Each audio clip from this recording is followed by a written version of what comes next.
There we go, the magic words. Recording in progress. Okay, typical J style, right?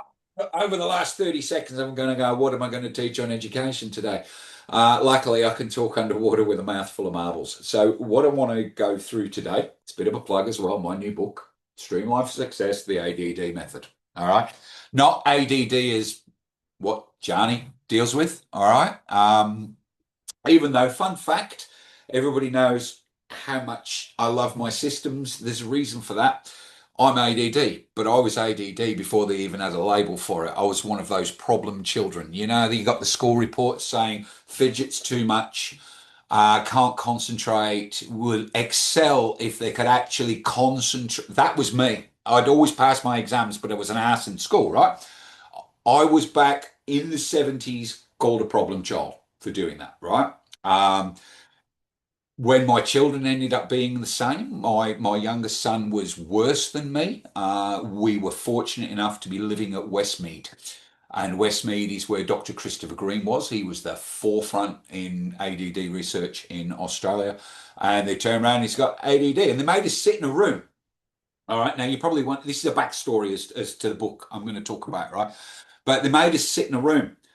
And he they watched us through cameras. So my wife went off and I sat there with my youngest son and we sat there for an hour. And then all of a sudden Dr. Green came in and he took us back into the office and he went, right, your son's got ADHD. Right, okay, well, what does that mean? And he explained it and whatever. And we ended up having, he was 4 years old. We had to put him on Ritalin, right? And he turned around and I said, so why is that developed? He went, because you've got it. I went, what? Hey? What? He went, mate, I've been watching you. He's got it from you. You're exactly the same. And then he said to me, did you get school reports like this? Yes, I did. He went, that's because your brain's too fast for what you're doing. All right. How I learned to overcome, well, not overcompensate, but I had to overcome this was systems. The happiest time I ever had in my life was in the army. All right. And the reason I actually hated the people that was there and I hated the goddamn exercise shit that you had to do all the time. But here was the best thing, right? You knew what was for breakfast and you knew what time breakfast was 7 days a week. You knew what you were doing at 7 o'clock. You knew what you were doing at 12. You knew it was laid out for you. And your life was you just did this. And it was the best thing that ever happened to me. I then came out of the army, turned back into what was supposed to be classed as a human being, didn't really deal with it for a long time until I went to work at Konica Minolta and ended up falling into the contracts and administration team, which was built on Salesforce, which is a system. And I went, oh my God, this is where I want to be. This is the love of my life. And I found that even though I am the showman, you guys know me, I can turn it on just like that. I just prefer to sit there with a computer. It's my best friend because it does everything I tell it to do and it does it right, and I know what's coming up next. So I created a book, right? As you guys all know, I've actually created 10 books. Now I'm just going to pop something in the chat. Shameless plug. All of my books are now available on ebook in a 10 ebook bundle for $29.70 if you'd like to have a look. There it is. But the reason for this book, right? Streamline for Success, the ADD method. So not Johnny Randall's ADD, all right? Not my I have ADD. Automate, delegate, delete. All right. So who in the room, show of hands, would like an extra hour a day? We all do, don't we? All right. It's a pain in the ass. It's the curse, right? While we're all, oh, Anne's put a virtual hand up. There you go. All right. So one of the biggest issues we face as business owners, right? Believe it or not, it's not leads. You've got enough leads. Believe it or not, you have enough leads. You just need systems to work out of those leads who are actually buying within the next 2 to 3 weeks, right? Systems, they're the way to do things, right? So we've got enough leads. We know you all know what you're doing. You wouldn't be doing it if you didn't know what you were doing. But the problem is you're bogged down in, I've got to be careful. There's so many ladies in the room today. I was about to use this shh. You're bogged down in so much crap. And Nicole's in the room, so I don't want to be filling in the swear jar. You're bogged down with so much of the boring stuff. So let me ask you a question, right? Show of hands. Who manually posts to Facebook? All right. Okay. Yep. All right. And who keeps forgetting to do it? Show of hands. We'll all forget to do it, right? Okay. So there are systems out there that can do that for you, right? Now, Nicole, Alan, Connie, you've all got the Jeff, you've got the CRM, and you've actually got the CRM, but you're not using it at the moment. CRM will do all that stuff for you automatic, right? So you want to get yourself a minimum of an hour a day. I want you to do this before next week's meeting. I want you to do an audit. I want you to do an audit of the stuff that you do every single day. I want you to do an audit of the stuff that you do every single week. All right. I'm not going to get you to do it for the month. I want you to look at that and I want you to work out, can you automate that process? Is there something you can do? Is there a system out there that will automate that process for me and save time? Yeah. So you guys that are using Boss, there's so many automations in there. It's not funny, right? So one of the work I still see people doing this, right? They backwards and forwards trying to book an appointment with a client, trying to find specific times that are going to catch up, and then send him in a quick email to go, "Oh, are you still on for this meeting?" There's so many programs out there will do that for you. Here's a booking link, book in when it suits you, and it sends them a reminder. All right. Oh, David Strybos, you're GHL as well, right? So you know this, right? Calendly does it as well. If you don't want to go the whole hog and do a whole CRM, go to Calendly. It's $20 a month, and it takes care of that for you. It's going to cut down time, right? So number one, can you automate that process? Now, we have processes in Be Connected World. When people book into a face-to-face meeting, they get a welcome call. Part of our constitution is, even though we automate the crap out of everything, if you come into a face-to-face meeting, there is human contact. There has to be a human-centric touch point before you turn up at one of my rooms. Simple as that, okay? Can I automate that? No, because I don't care how much all these experts on Facebook are telling you that, oh, we can do the outbound AI calls. I want you to think about this, right?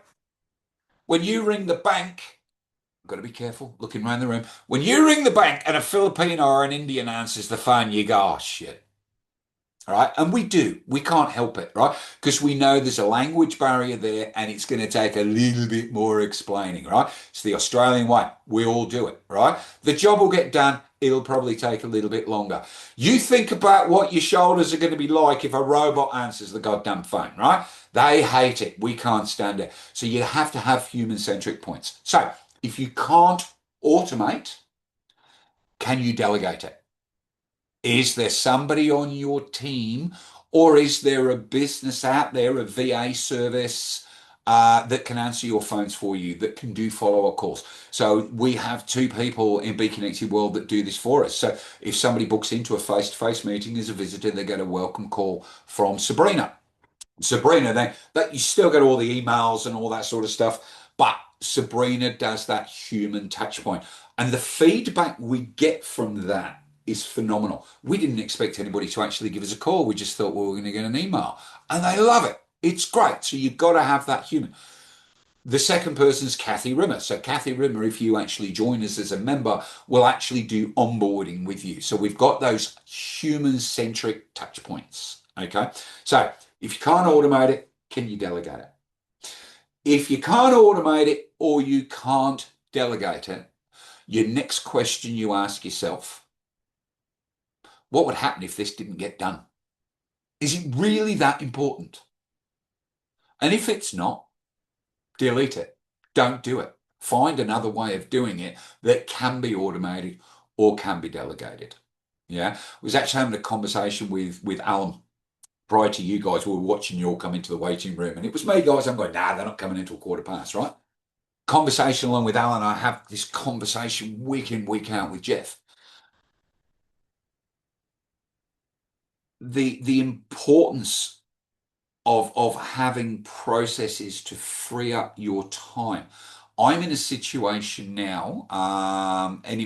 Jeff, you're on team. Alan, you're on team. You're aware of this. Every now and again, I go on what's called Ghost Protocol. All right. I have either automated, delegated, or deleted so many things that we used to do that I've gone down from doing 60 hours, 70 hours a week when we first started 5 years and 1 week ago, because it was our birthday last week. All right. I've gone down now that I can disappear for 30 days and have no contact with team, no contact with customers, and know that it's going to work. Why? Because it's either automated or delegated, or we just don't bother with it. Now, unfortunately for you people that know me, I can't keep my hands off shit. So during my downtimes, I will either be breaking things or I'll still be asking questions of the team anyway. I never actually disappear.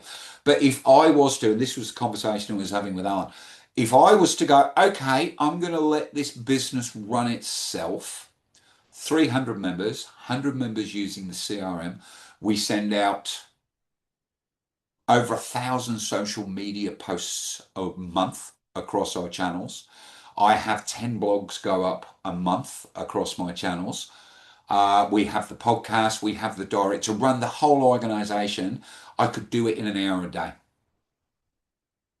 because it's either been automated, it's either been delegated, or it's deleted.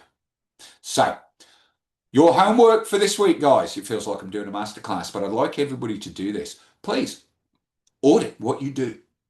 If you wake up tomorrow morning and go, I'm doing such shit, I did this yesterday, work out, is there a way of automating it? All right. Are you, if it can be automated and you haven't automated it, are you doing it because you want to feel good about doing it? Do you not trust people? I went for a long time that I didn't let anybody do the invoicing apart from myself. I could have delegated it. I could have automated it, right? I did actually end up automating it. Didn't I, Lucia? You got yours automatically, your renewal, right? So it's all that, but it took me a long time to do that. Letting go is the hardest thing to do. But believe me, once you either automate it, delegate it, or delete it, you then have time to do what you get paid to do. And that's the thing. A lot of people out there that have never run their own businesses think, must be easy running your own business. Not when 80% of your time's doing shit and you can't actually sell what it is you're doing and do what it is you want to do. So, homework, check it. Can you automate it? Can you delegate it? Delete it. So, what we'll do now, I'm going to send you off into breakout rooms. Alan, can you work these out? What I'd like you to do in your little groups, discuss what is it you're doing every day? All right? Because if you're still doing it, you don't know how to automate it, delegate it, or delete it, but somebody else in the room might be able to give you an idea. I'm going to stop the recording now. Any questions? Yeah.